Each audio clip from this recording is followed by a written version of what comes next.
In charge नुमाइंदगान ब्राइसिन Qutubuddin चाचड़ की report के मुताबिक अली आबाद के इलाके में नामालूम अफराद ने कुल्हाड़ी से वार करके सहाफ़ी एडी अल्लाह डीनो शर को बेदर्दी से कत्ल कर दिया।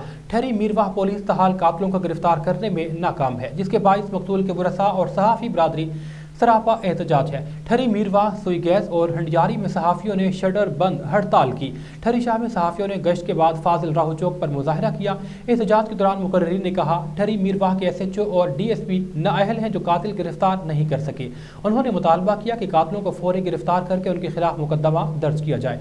6 घंटे तवील धरने के बाद DSP मीरवाह सईद भयो मुजाहिरीन के पास पहुंची और मुज़ाकरात के दौरान कहा, पुलिस कातिलों तक पहुंच चुकी, जल्द प्रेस कॉन्फ्रेंस में उनके नाम जाहिर किए जाएंगे। दूसरी जानिब मकतूल सहाफ़ी की बेवा शहाना शर, उनकी 4 यतीम बेटियों और वालदा नज़ीरा शर की क़यादत में गांव बदलपुर से 8 किलोमीटर मार्च करके ठहरी मीरवाह थाने के सामने धरना दिया गया, जहां कातिलों की गिरफ्तारी का मुतालबा किया गया।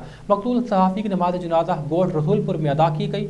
इलाके के मुअत्तदीन, सहाफ़ियों, सियासी समाजी शख्सियात की बड़ी तादाद ने शिरकत की। बाददा उन्हें सैकड़ों आहों और सिसकियों के साथ सपुर्द खाक कर दिया गया।